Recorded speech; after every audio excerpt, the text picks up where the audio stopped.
Hello students, welcome to all of you on my YouTube channel Physics with AK Sharma, and today we will discuss about the transformer. बेटा आज हम transformer के बारे में discuss करेंगे और board के पॉइंट ऑफ व्यू से हम देखें तो ट्रांसफॉर्मर बहुत ही इम्पोर्टेंट टॉपिक है। ये एक डिवाइस है ट्रांसफॉर्मर, ठीक है।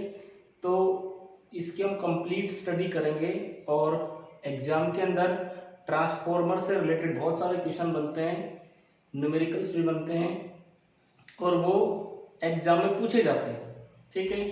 तो ट्रांसफॉर्मर का जो टॉपिक है एग्जाम के पॉइंट ऑफ व्यू से बहुत ही इम्पोर्टेंट है, तो इसको हम बहुत अच्छे से पढ़ेंगे और समझेंगे, ठीक है। तो मैं स्टार्ट करता हूँ ट्रांसफॉर्मर। तो ट्रांसफॉर्मर में हम किस तरह से स्टडी करेंगे बेटा। सबसे पहले तो ट्रांसफॉर्मर होता क्या है, what is transformer, what is transformer, ठीक है फर्स्ट। दूसरा पार्ट इसका कि जो ट्रांसफॉर्मर जो होता है वो किस प्रिंसिपल पे काम करता है, what is the principle of transformer, what is the principal.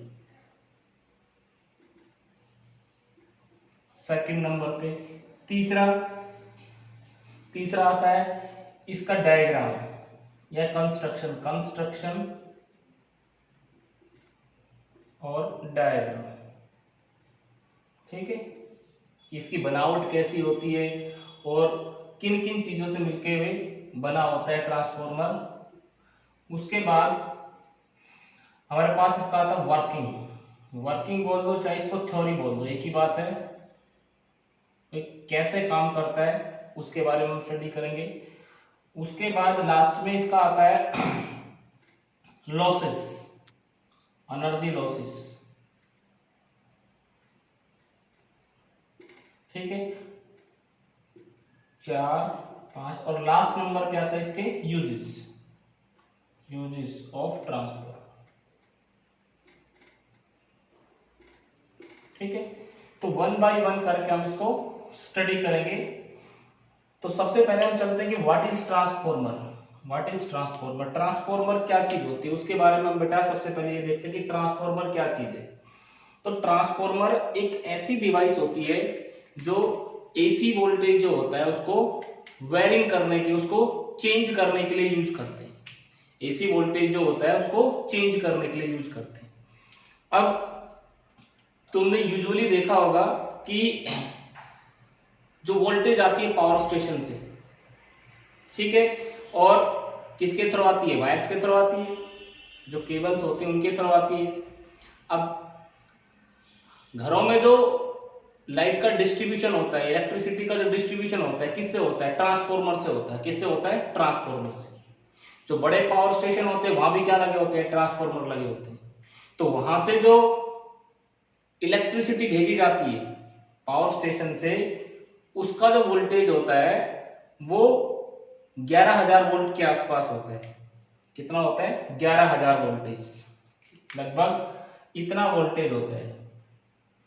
लेकिन हम देखते हैं कि घर में हमें कितना वोल्टेज चाहिए, घर में हमें पावर स्टेशन से ये वोल्टेज आता है, पावर स्टेशन, ये पावर स्टेशन का वोल्टेज होता है। लेकिन जो हाउस होल्ड सर्किट होते हैं या जितने भी अप्लायंसेस होते हैं उनको कितना चाहिए, वो लगभग 220 वोल्ट पे वर्किंग करते हैं। हाउस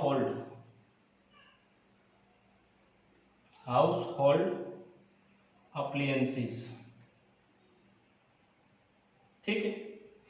तो ये 11,000 वोल्ट से और 220 वोल्ट कैसे हम इसको चेंज करते हैं। तो यहाँ पे हर जगह ट्रांसफॉर्मर लगा होता है, ट्रांसफॉर्मर, और वहां से इसको 11,000 वोल्ट मिलता है। दिस इज, ये काम किसका होता है, ट्रांसफॉर्मर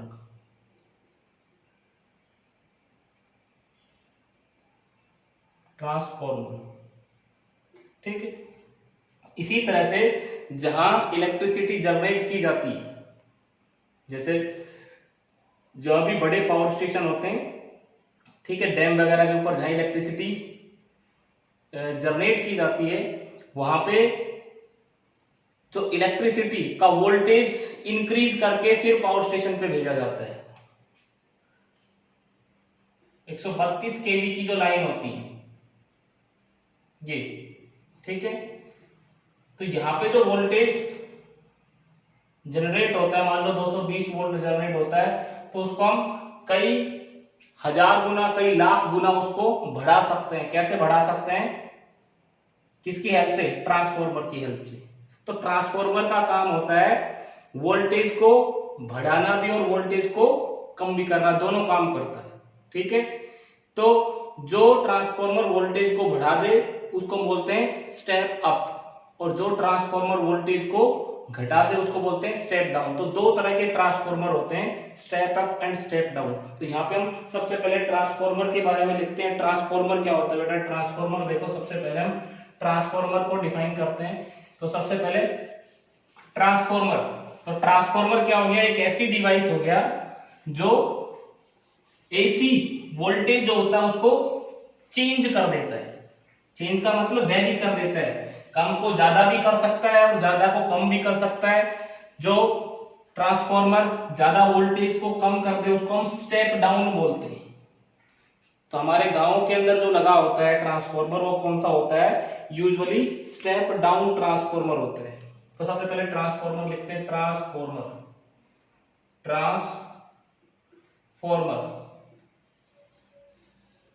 थोड़ा सा ध्यान दोगे यहीं पे बिल्कुल अच्छे से याद हो जाएगा। ट्रांसफार्मर क्या होता है? A device which is used to changes the AC voltage। एक ऐसी डिवाइस जो AC वोल्टेज को चेंज या वेरिंग करने के बोल सकते हैं, which is used to varying the AC voltage, ठीक है। यानी कि वोल्टेज को कम और ज्यादा कर सके, ऐसी डिवाइस ट्रांसफार्मर कहलाती है। क्या कहलाती है? ट्रांसफार्मर, ठीक है। There are two types of transformer.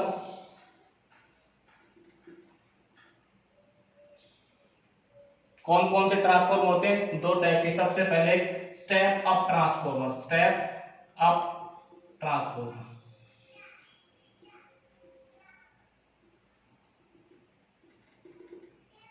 तो स्टेप अप ट्रांसफार्मर क्या होता है? जो इनपुट वोल्टेज को, लो इनपुट को किसमें चेंज कर दे?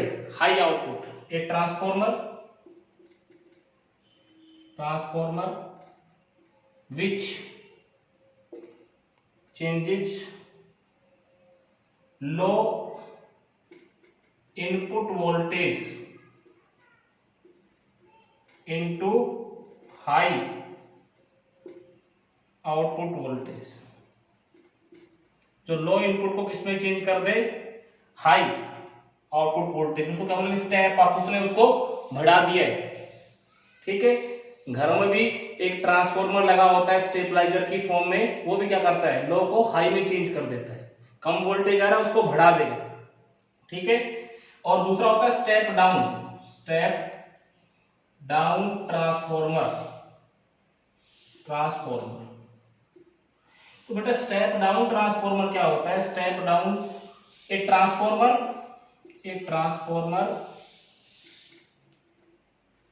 which changes high input, या कन्वर्ट लिख सकते हो, high input voltage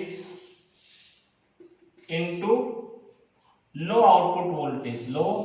output voltage. एक ऐसा ट्रांसफार्मर जिसको हम ज्यादा वोल्टेज दें और उसको कम करके हमें आउटपुट में दें। जैसा कि हमारे गांव में लगा होता है, वो कौन सा ट्रांसफार्मर होता है? स्टेप डाउन ट्रांसफार्मर होता है। कौन सा ट्रांसफार्मर होता है? स्टेप डाउन ट्रांसफार्मर होता है। तो दो तरह के ट्रांसफार्मर होते हैं, एक स्टेप अप और एक स्टेप डाउन ट्रांसफार्मर। और ट्रांसफार्मर क्या करता है बेटा? एक ऐसी डिवाइस होती है जो AC वोल्टेज को, AC वोल्टेज को क्या कर देता है? वेरिंग करने के लिए, चेंज करने के लिए यूज करते हैं। अब यहां से देखो ट्रांसफार्मर का प्रिंसिपल क्या होता है। सबसे पहली चीज प्रिंसिपल। तो सबसे पहले इसका प्रिंसिपल पढ़ते हैं। प्रिंसिपल बहुत ही आसान है। Principle of transformer, principle stepwise पढ़ेंगे हम प्रिंसिपल। प्रिंसिपल किस सिद्धांत पे हमारा ट्रांसफॉर्मर काम करता है, तो बिल्कुल सिंपल होता है। इसी यूनिट के अंदर एक टॉपिक हमने पढ़ा है, एक फिनोमेना हमने पढ़ा है जिसको हम बोलते हैं म्यूचुअल इंडक्टेंस। तो ये उसी पे काम करता है। देखो, transformer transformer works on the principle of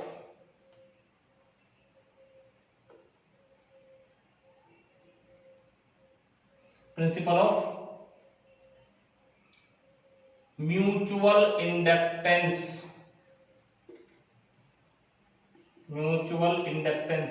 अब ये म्यूचुअल इंडक्टेंस क्या होता है, सभी बच्चों ने पढ़ रखा है म्यूचुअल इंडक्टेंस। म्यूचुअल इंडक्टेंस क्या होता है कि एक कॉइल में अगर करंट चेंज होता है तो उसके साथ रखी हुई कॉइल में एक ईएमएफ डेवलप होता है, उसी को बोलते हैं म्यूचुअल इंडक्टेंस।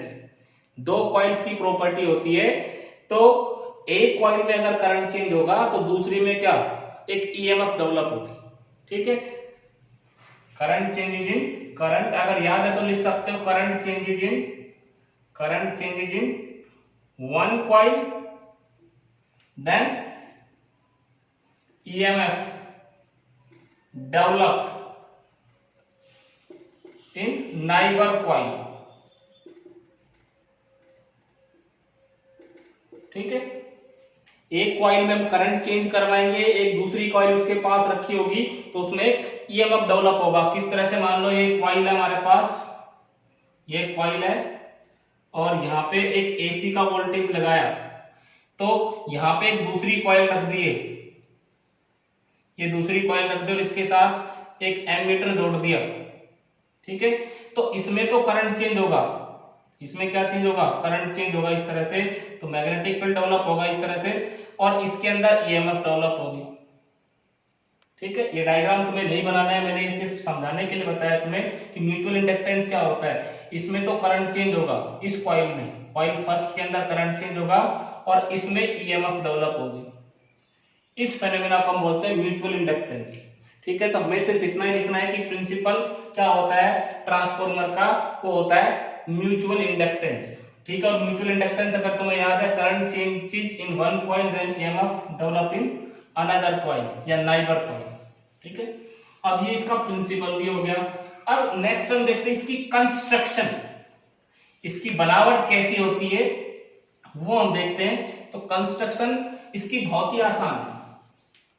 देखो कंस्ट्रक्शन, देखो construction, construction of transformer. Construction, construction का मतलब होता है बनावट, कंस्ट्रक्शन। तो ट्रांसफॉर्मर में एक्चुअली क्या होता है कि एक रेक्टेंगुलर कॉइल होती है और कैसी होती है वो, लैमिनेटेड कोर। ठीक है, it consist of A rectangular coil in the form of laminated core. देखो यहां से पहले डायग्राम बना लेते हैं, उसके बाद लिखेंगे हम। ये सिंपल सा डायग्राम इसका, कोई ये इस तरह से हमें, ठीक है। अब यहां से देखो कि ये इस तरह से, ये बहुत सारी क्या होते हैं, कोर्स, बहुत सारे टुकड़ों से मिलकर बनी होती है कोर, जितनी भी होती है।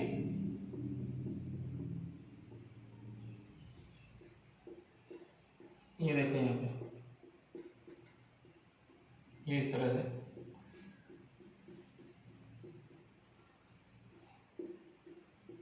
एक लैमिनेटेड कोर होती है,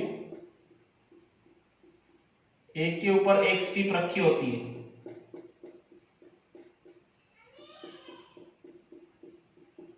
ये इस तरह से। और यहां इस साइड में प्राइमरी कॉइल होती है, दिस इज P1 P2, और इधर होती है सेकेंडरी कॉइल। यहां पे एक लोड रेजिस्टेंस लगा होता है RL, load resistance. This is, यहां पे हम S1 S2 सेकेंडरी कॉइल, और यहां पे आउटपुट मिलती है, आउटपुट ये this is input, AC input. ठीक है, बिल्कुल सिंपल सा डायग्राम है। ये प्राइमरी कॉइल्स होती हैं, ये सेकेंडरी कॉइल होती हैं, और ये हमारे पास एक लैमिनेटेड कोर होती है। ठीक है, क्या होती है? Laminated core. तो यहां पे लिखते हैं it consist of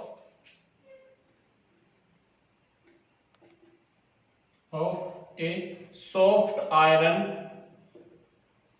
laminated core. ठीक है, एक सॉफ्ट आयरन लैमिनेटेड कोर होती है। P1 P2 be the primary coils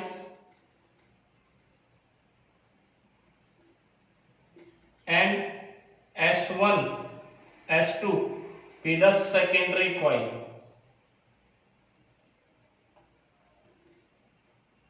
Wounded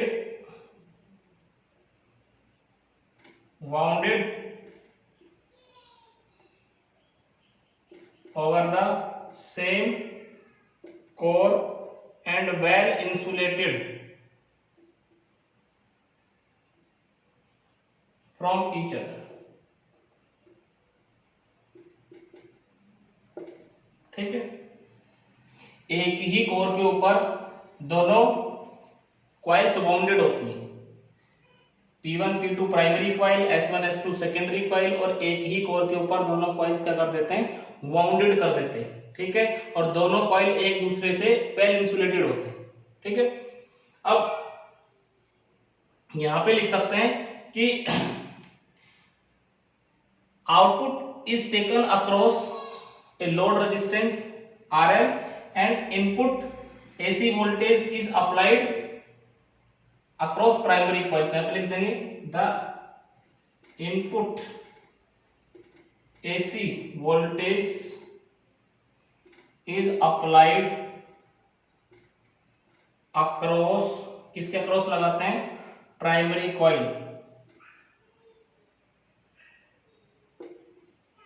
primary coil P1 and P1 P2 and output is taken across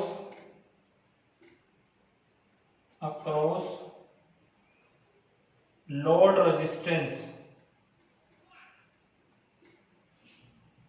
RL at secondary coils। ठीक है भाई, output यहां पे लेंगे, इनपुट यहां लगाएंगे। आउटपुट वोल्टेज हमें यहां मिलेगी, इनपुट वोल्टेज हमने P1 P2 के क्रॉस लगाई। तो ये जनरली इसकी क्या होती है? कंस्ट्रक्शन होती है। बिल्कुल सिंपल सी बनावट होती है इसकी। एक रेक्टेंगुलर कोर होती है, एक सॉफ्ट आयरन की कोर होती है, एक P1 P2 प्राइमरी कॉइल होती है, S1 S2 सेकेंडरी कॉइल होती है। इनपुट कॉइल के ऊपर हम जिस भी वोल्टेज को चेंज कर रहे हैं वो अप्लाई करते हैं इसी वोल्टेज, और आउटपुट वोल्टेज कहां पे मिलती है? हमें एक लोड रेजिस्टेंस के अक्रॉस मिलती है, S1 S2 जो सेकेंडरी कॉइल है उसके अक्रॉस। ठीक है बेटा, तो ये इसकी कंस्ट्रक्शन हो गई। अब देखो, अब इसकी वर्किंग हम स्टडी करते हैं। तो वर्किंग कैसे काम करता है? तो यहाँ पे देखो, वर्किंग बोल सकते हैं इसको, थ्योरी बोल सकते हैं। यहाँ पे देखो वर्किंग इसकी पढ़ते हैं, तो वर्किंग भी बहुत ही आसान है। तो यहाँ पे देखो वर्किंग हम इसकी स्टडी करते हैं। ये देखो वर्किंग लिखते हैं इसकी, यहाँ देखो वर्किंग ऑफ ट्रांसफॉर्मर। वर्किंग लिख सकते हो या थ्योरी लिख सकते हो, एक ही बात है।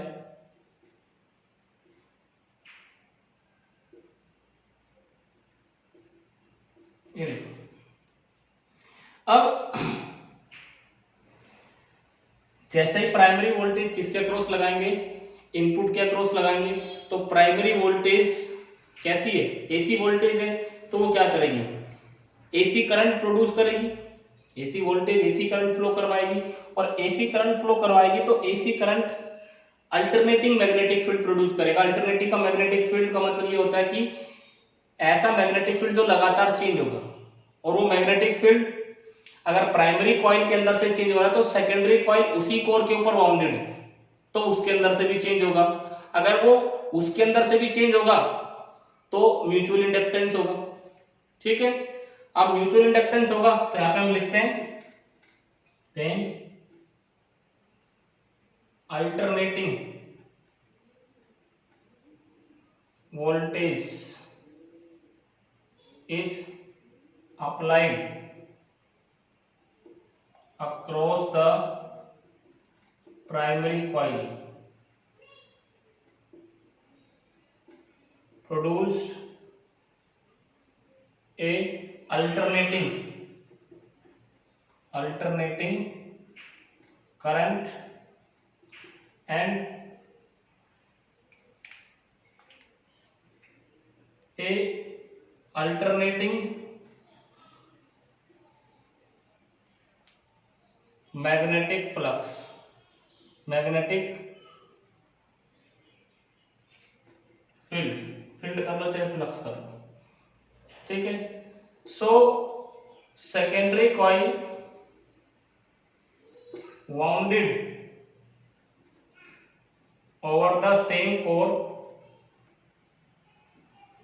so whole magnetic flux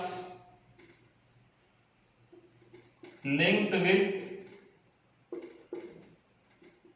secondary coil। ठीक है, अब देखो यहाँ पे ये हमारे पास मान लो कोई कॉर्ड थी, और एक्चुअली क्या होता है इस तरह से, ये प्राइमरी कॉइल है और इसी के ऊपर सेकेंडरी कॉइल होती है। वो बहुत पुराना मॉडल है, लेटेस्ट मॉडल में क्या करते हैं, इसी के ऊपर हम क्या करते हैं, सेकेंडरी कॉइल बाउंडेड कर देते हैं इस तरह से, S1 S2 P1 P2। अब देखो जब ये एक अल्टरनेटिंग वोल्टेज लगाया यहाँ पे, तो यहाँ क्या होगा, एक मैग्नेटिक फ्लक्स इस तरह से।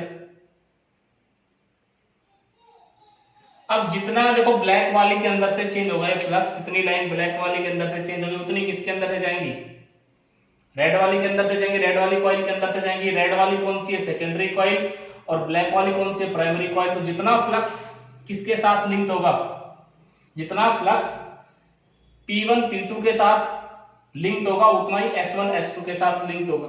ठीक है, तो यहाँ पे लिख सकते हैं, सो मैग्नेटिक फ्लक्स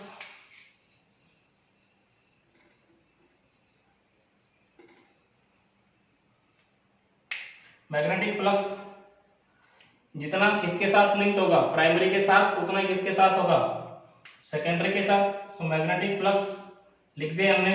अब यहां पे देखो इफ, यहां पे हम लिखते हैं अगर if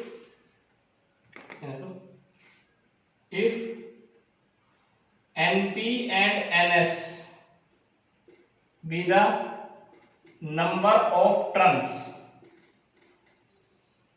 in primary coil and secondary coil,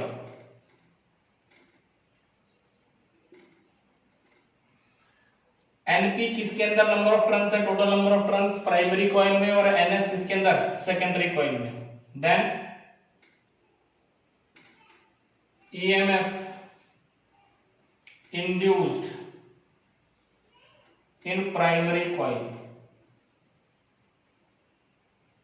कितना, दिस इज EP। E किसके बराबर होता है, E is equal to L d∅dt, यही तो होता है, E is equal to L d∅dt, यही तो बेटा। या हम लिखें इंड्यूस्ड EMF किसके बराबर होता है, E is equal to minus d∅dt, Faraday's law of electromagnetic induction, E is equal to minus d∅dt। तो यहाँ पे एक कॉइल में इतना, तो इसमें टोटल नंबर ऑफ टर्न्स कितनी है, NP, तो minus NP d∅dt। This is equation number first. ठीक है, अब सेकेंडरी के साथ कितना फ्लक्स लिंक्ड होगा, तो वो देखो, flux linked with the secondary coil या EMF induced in secondary coil EMF induced in secondary coil, तो सेकेंडरी कॉइल में कितना ईएमएफ इंड्यूस्ड होगा,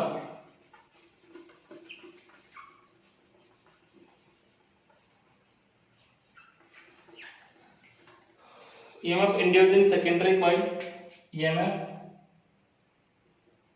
induced in secondary coil, this is ES, NS minus का साइन, नंबर ऑफ टर्न्स कितनी, NS secondary में, और क्योंकि हमें पता है जितना फ्लक्स प्राइमरी के साथ लिंक था उतना ही किसके साथ, सेकेंडरी के साथ, तो फ्लक्स क्या होगा, d phi by dt, same flux. This is equation number second. अब इक्वेशन सेकेंड को फर्स्ट से डिवाइड कर दो, equation second is divided by equation number first. Second को फर्स्ट से डिवाइड करेंगे तो सेकेंड क्या हमारे पास, E S minus N S d phi by d t, और यहां कितना EP, EP is equal to minus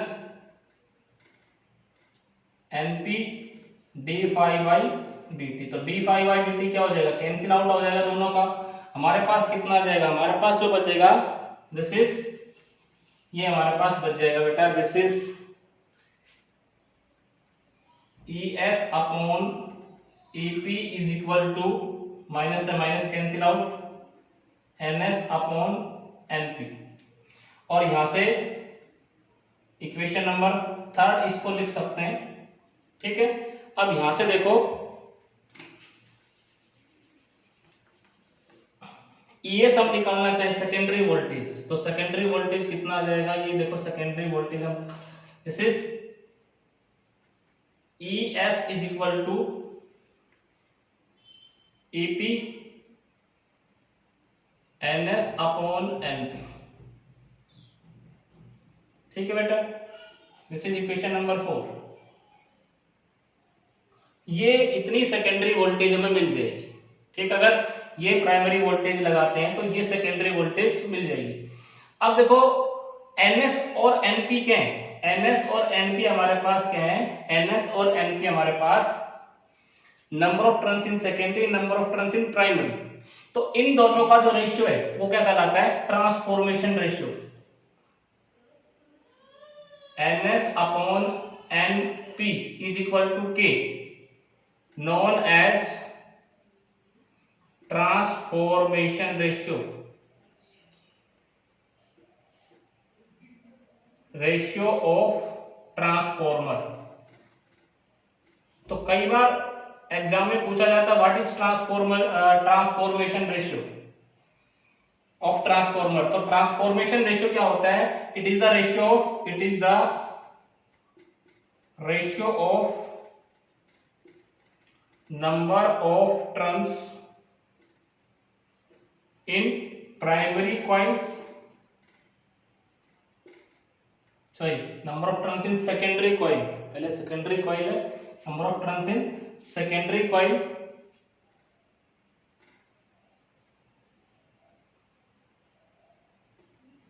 to the number of turns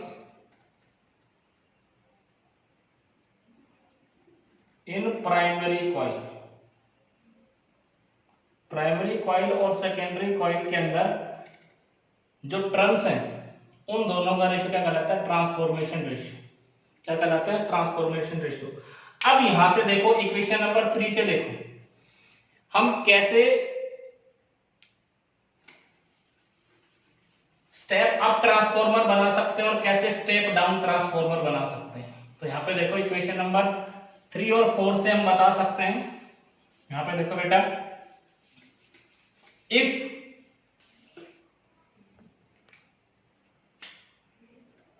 from equation third, if NS is greater than NP, third and fourth कर दो। देखो बेटा ये बड़ा है और ये छोटा है, ये बड़ा है और ये छोटा है, ठीक है। ये वाले टर्म्स NS के नंबर ऑफ सेकेंडरी टर्म्स ज्यादा है, नंबर ऑफ प्राइमरी टर्म्स के ज्यादा है, तो EP क्या आएगा, EP is less than ES। यहां पे देख लो, ये देखो ऊपर वाला बड़ा है, नीचे वाला क्या है, छोटा, तो ये रेशियो क्या आएगा, एक से बड़ा आएगा। मान लो इसमें 100 टर्न है और इसमें कितनी है, टर्न, तो कितना आ गया 10, तो ES अपॉन EP कितना आ गया, ES upon EP is equal to 10, तो ES कितना आ गया, ES is equal to 10 EP। इसका मतलब क्या हुआ, अगर ये हमने कितना लगाया है 200 वोल्ट लगाया है, तो ES कितना मिल जाएगा, ES हमें 2000 वोल्ट मिल जाएगा। कितना मिल जाएगा, 2000 वोल्ट। तो देखो EP कितना था हमारा, EP कितना लगाया हमने 220, सेकेंडरी वोल्टेज कितना मिला 2000 वोल्ट। तो क्या किया इसने, लो को हाई में चेंज कर दिया, लो को किस में चेंज कर दिया, हाई में। तो नंबर ऑफ टर्न्स अगर प्राइमरी में कम कर देंगे और सेकेंडरी में ज्यादा कर देंगे तो हमें स्टेप अप ट्रांसफॉर्मर मिलेगा। देन यहां पे लिख सकते हैं ES is greater than EP. This is the condition for, this is the condition for step up transformer. ये किसके लिए कंडीशन है बेटा, स्टेप अप ट्रांसफॉर्मर के लिए। Number of primary turns secondary में ज्यादा कर दो, number of turns in primary में कम कर दो, तो कम वोल्टेज देंगे तो उसको ज्यादा वोल्टेज मिलेगी हमें। जैसे ये हमारे पास ट्रांसफॉर्मर था, ये देखो ये ट्रांसफॉर्मर है, इसमें कम कर देंगे और इसमें क्या कर देंगे, ज्यादा कर देंगे टर्न, ठीक है।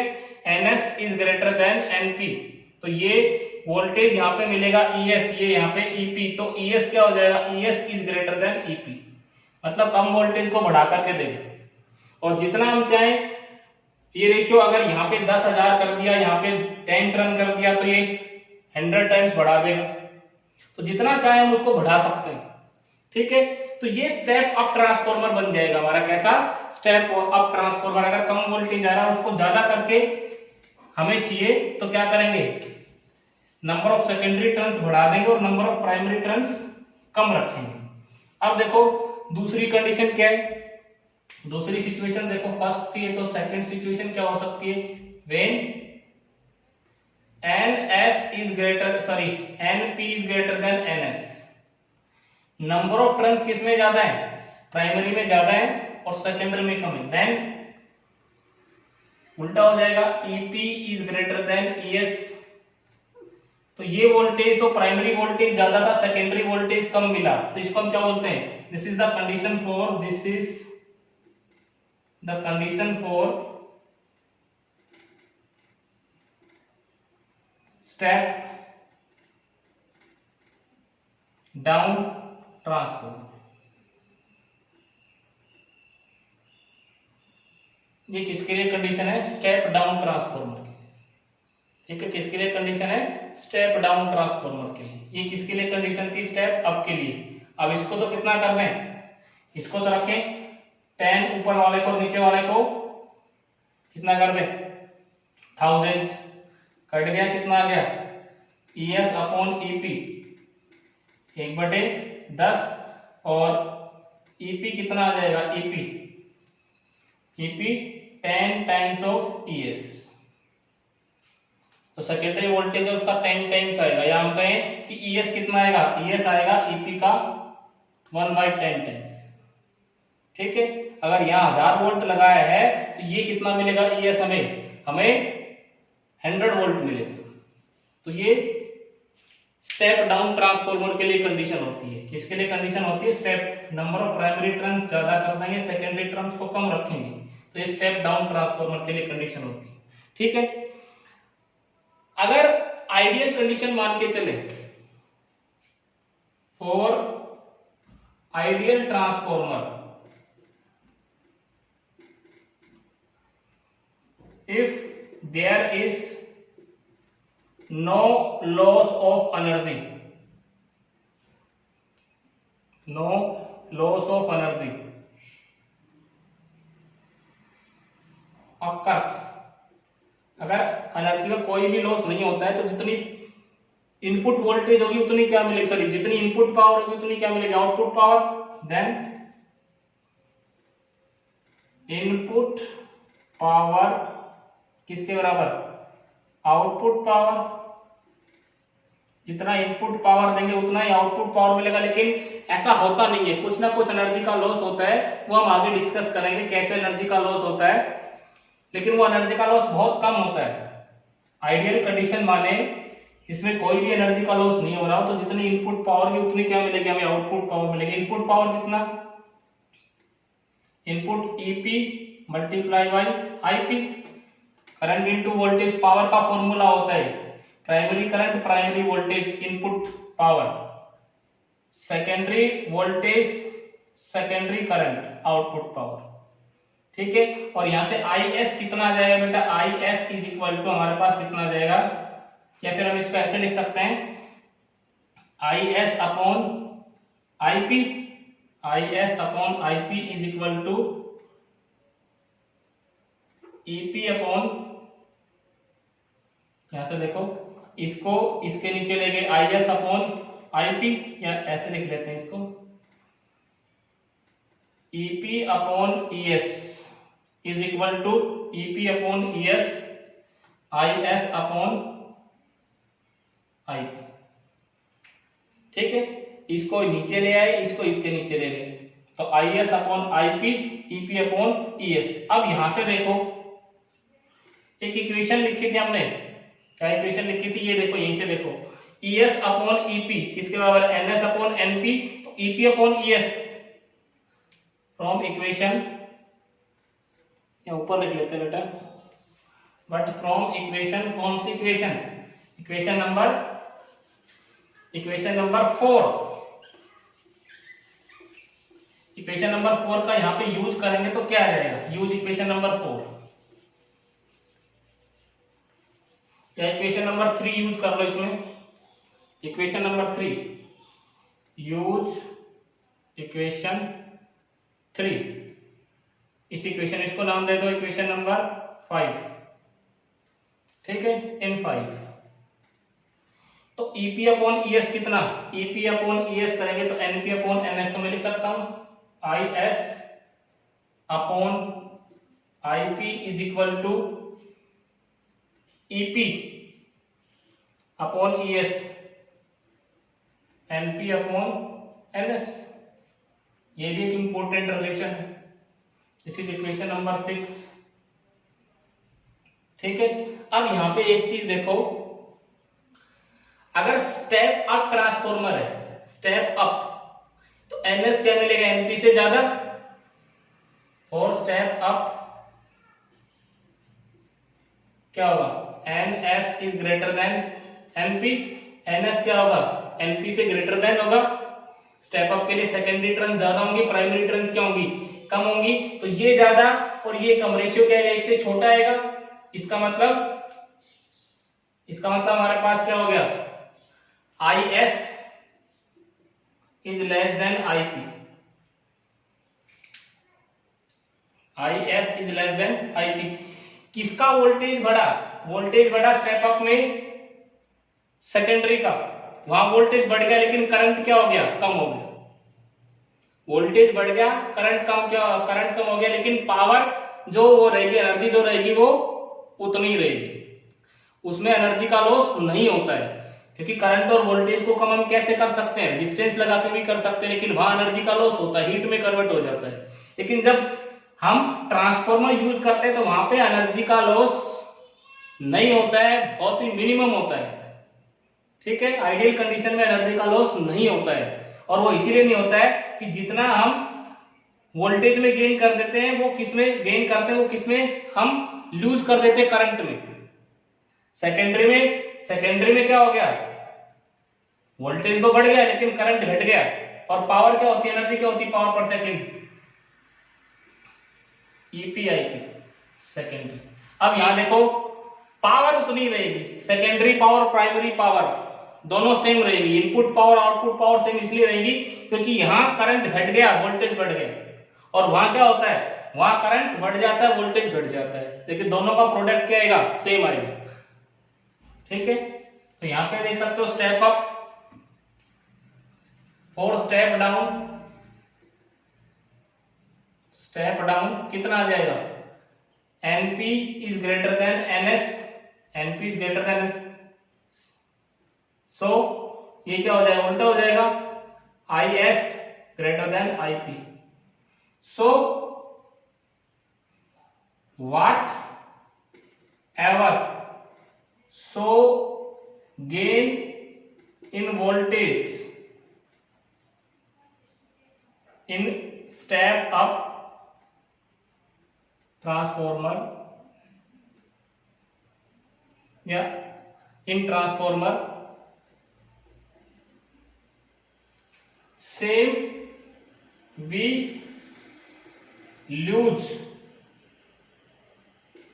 in current, उतना ही हम किसमें लूज कर देते हैं, किसमें हमारा लॉस हो जाता है, करंट के अंदर। ठीक है, तो पावर इनपुट और आउटपुट लगभग बराबर होती है। ठीक है, तो ये हमारे पास, इसको ऐसे भी लिख सकते हैं, अब यहां से देखो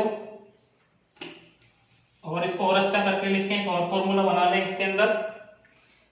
तो इसमें यही है कि कैसे ट्रांसफॉर्मर बिना एनर्जी को कंज्यूम के, बिना एनर्जी के वेस्टेज के पावर को, सॉरी एनर्जी को कम कर देता है, वोल्टेज को इंक्रीज और डिक्रीज कर देता है, क्योंकि law of conservation of energy का ये तो वोल्यूशन हो गया।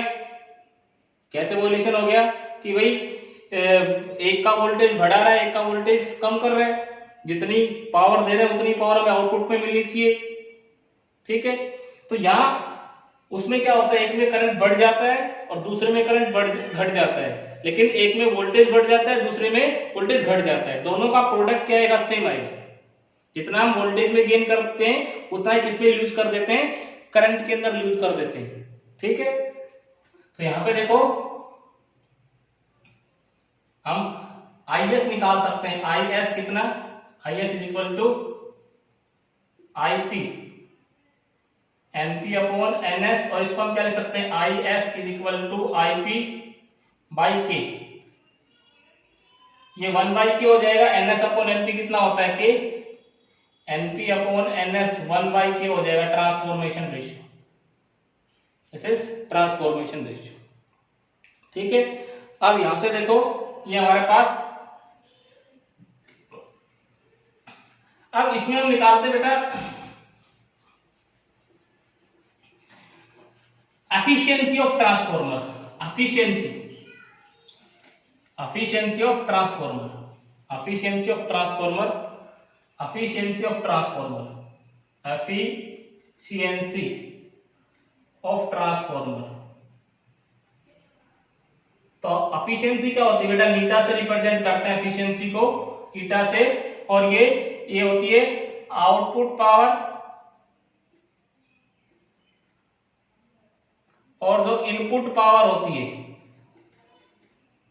उसका रेशियो होती है multiply by 100। It is the ratio of output power to the input power. तो आउटपुट पावर कितनी, ES IS multiply by EP IP and 100। और कभी भी इसका रेशियो 1 नहीं आता है, क्योंकि कुछ ना कुछ एनर्जी का लॉस होता है। वो एनर्जी के लॉस कहाँ कहाँ होते हैं वो हम आगे पढ़ेंगे। बहुत सारे लॉसेस होते हैं इसके अंदर, कौन कौन से लॉसेस होते हैं, लेकिन आइडियल कंडीशन माने तो नो एनर्जी लॉस लेकर चलते हैं, लेकिन आइडियल कंडीशंस हम प्रोवाइड नहीं कर पाते, इसलिए कुछ ना कुछ एनर्जी का लॉस होता है और ये एफिशिएंसी ऑलवेज 1 से कम आती है। ठीक है, जो अच्छे से अच्छा ट्रांसफार्मर हम बनाएंगे उसकी एफिशिएंसी हमें 90% मिलेगी। तो यहां से हम एफिशिएंसी निकाल सकते हैं, एफिशिएंसी ऑफ द ट्रांसफार्मर। क्या निकाल सकते हैं, एफिशिएंसी ऑफ द ट्रांसफार्मर। ठीक है, तो ये ट्रांसफार्मर हो गया। अब इसके अंदर कौन कौन से लॉसेज हैं, लॉसेज इन ट्रांसफार्मर, वो बेटा हम नेक्स्ट लेक्चर में पढ़ेंगे। और इसके अलावा इसके कुछ न्यूमेरिकल्स करेंगे, इसके यूजेस क्या हैं वो हम पढ़ेंगे, वो हम नेक्स्ट लेक्चर में पढ़ेंगे। ये ट्रांसफार्मर आज इतना ही, थैंक यू।